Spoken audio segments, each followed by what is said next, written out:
Singapore కు బయలుదేరారు AP deputy CM Pawan Kalyan. Shamshabad airport నుంచి స్పెషల్ ఫ్లైట్ లో వెళ్లారు.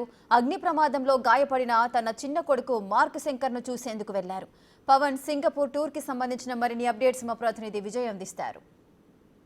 సింగపూర్లో తన కొడుకు గాయపడినటువంటి అగ్ని ప్రమాదంలో గాయపడిన తన కొడుకును చూసేందుకైతే AP deputy CM Pawan Kalyan అయితే రాజీవ్ గాంధీ ఇంటర్నేషనల్ ఎయిర్పోర్ట్ నుంచి సింగపూర్కు బయలుదేరారు. ఈరోజు 11:15 ఆ సింగపూర్ ఫ్లైట్ కూడా ఉంది.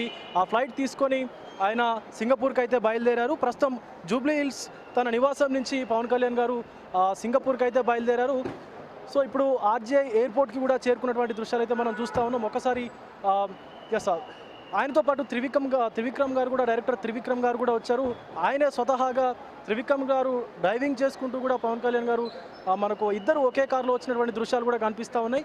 అలాగే సుమారుగా బాబు ఈ యొక్క ఘటన పొద్దున జరిగినటువంటి సుమారుగా 8 గంటల ప్రాంతంలో ఈ యొక్క ఘటన జరిగినట్టుగా కూడా తెలుస్తుంది. అప్పటి నుంచి కూడా ఇప్పటి వరకు కూడా ఆయన సింగపూర్కు జరుగుతున్నటువంటి పరిణామాలన్నింటినీ కూడా వాకప్ చేస్తూ ఉన్నారు. ఒక పక్క పీఎం నరేంద్ర మోడీ గారు కూడా ఇచ్చినటువంటి ఫోన్లో సంభాషించినటువంటి సిచ్యువేషన్ కూడా ఉంది.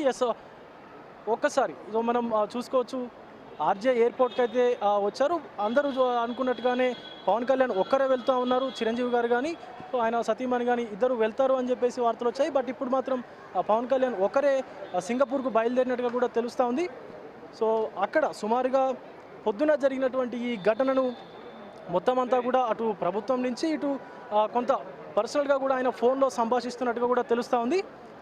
ఒక్కసారి మాట్లాడేటువంటి ప్రయత్నం అయితే చేద్దాం. సార్, ఎలా ఉంది సార్? బాబు పరిస్థితి ఎలా ఉంది సార్?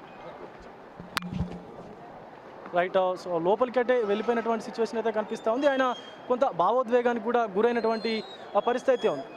సో ఆ ఘటనలో సుమారుగా 20 నుంచి 30 మంది పిల్లలు కూడా ఉన్నట్టుగా కూడా చెప్తా ఉన్నారు. అందులో పవన్ కళ్యాణ్ గారి బాబుకి కొంత మేజర్గా బర్నింగ్ ఇష్యూస్ ఉన్నట్టుగా కూడా తెలుస్తూ ఉంది. మిగతా ఒక పాప చనిపోయింది. మిగతా పిల్లలకు కూడా మోతాదుగా కాలిన గాయాలుగా కూడా ఉన్నట్టుగా కూడా తెలుస్తూ ఉంది. బట్ మార్క్ శంకర్ పవనోవిచ్కి మాత్రం చేతులు అలాగే కాళ్ళు కూడా కొంత కాలినటువంటి సిచ్యువేషన్ కూడా ఉందని చెప్పేసి అటు డాక్టర్లు కూడా చెప్తా ఉన్నారు. ఇప్పటికే బ్రాంకసైట్కి సంబంధించినటువంటి ఊపిరితిత్తుల్లో నల్లటి పొగ అలుముకున్నట్టుగా చెప్తా ఉన్నారు డాక్టర్స్. ఆ పొగని పూర్తిగా తీసివేసి మొత్తం ఇప్పటివరకు అయితే డాక్టర్లందరూ చికిత్స అయితే అందిస్తూ ఉన్నారు. కానీ రానున్నటువంటి రోజుల్లో ఆ పొగ వల్ల బాబుకు కొంచెం ఇబ్బంది తలెత్తేటువంటి అవకాశం ఉందని చెప్పేసి డాక్టర్లు చెప్తా ఉన్నారని చెప్పి కూడా మనకు సమాచారం అయితే అందుతూ ఉంది. సో మరి అక్కడికి వెళ్ళిన తర్వాత ఎలా ఉంది సిచ్యువేషన్ అని చెప్పేసి ఆయన స్వతహాగా పవన్ కళ్యాణ్ తెలుసుకునేటువంటి సిచ్యువేషన్ అయితే కనిపిస్తూ ఉంది. కెమెరామెన్ సంజుతో విజయ్, బిగ్ టీవీ, హైదరాబాద్ నుంచి.